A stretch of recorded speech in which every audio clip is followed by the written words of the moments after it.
Sailor Moon Crystal, full series review. Plot summary, warning, spoilers ahead. Season 1.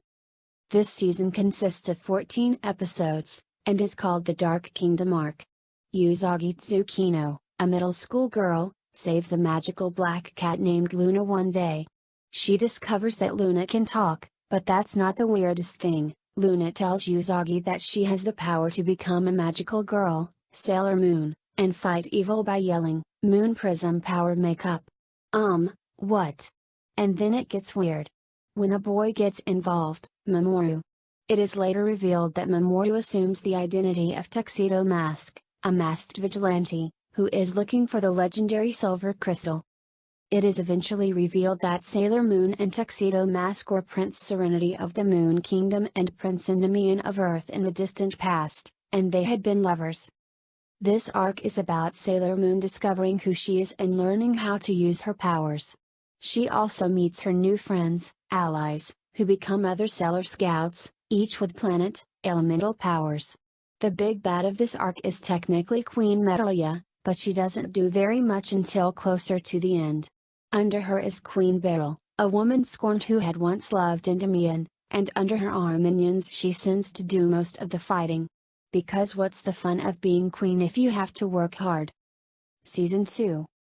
After the end of the big showdown with Medalia in Season 1, we see a mysterious pink-haired girl who also calls herself Usagi, threatening Usagi and trying to steal the legendary silver crystal, the source of her power as Sailor Moon.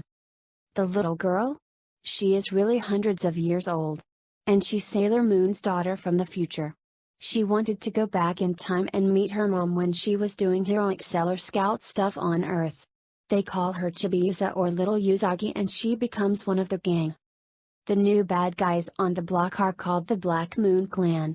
They are an evil group that Neo Queen Serenity had sealed away on the planet Nemesis long ago. This arc focuses on Chibiusa, who struggles with her jealousy of her mother and her strange inability to grow up or attain her own powers. Becoming evil lets her become an adult temporarily, but when she turns good again she reverts to a child form. Ouch! So this arc is all about Chibi's strong emotions, her strong desire to finally grow up and be as powerful and important as her mom. Season 3. Skip straight to this arc if you're a fan of Haruka and Michiru, aka Sailor Uranus and Sailor Neptune. They're introduced in this plotline, while the villains are a group called the Witches 5 that serve a Dark Lord called Master Pharaoh 90. Dr. Tomoe, a math scientist, and his fragile but not so fragile wave daughter Hotaru show up here as well. Just like in the original anime, when these two new Sailor Scouts appear on the scene, their goals and methods seem so opposed to those of the inner Senshi, Sailors Mercury, Venus, Moon, Mars, and Jupiter, that it's unclear whether they're friend or foe. But of course, just like before, they prove themselves to be important allies to the other Sailor Scouts. Review. I'd say it was good, but not as good as the original. One thing it did poorly compared to the original anime or the manga was characterization. Character introductions often felt rushed or even barely existent, because the pace of the plot was so fast. Also because of the fast pace, characters had fewer lines, fewer actions, fewer scenes, fewer meaningful interactions, etc., so the audience feels a lot less of the original anime's sense of truly knowing them as people. The original anime was more emotionally impactful to me, because the characters simply felt like they mattered more. The best thing about Crystal is its visual style. It has beauty, elegance, refinement and poise, which was there in the manga, but somewhat subtracted from by the 90s anime's more campy moments.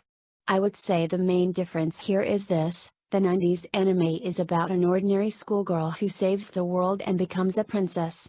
Crystal is about a princess who becomes a schoolgirl and saves the world. Meaning, in this one, you get more style and class, as you can expect from the shoujo genre. Whereas the original kind of seems like it's trying to be a shonen monster fighting anime, at least some of the time. Neither is necessarily bad, but they're different. Generally I like and would recommend Crystal, but I guess us old Sailor Moon fans will never find anything that truly compares to the magic of the original show.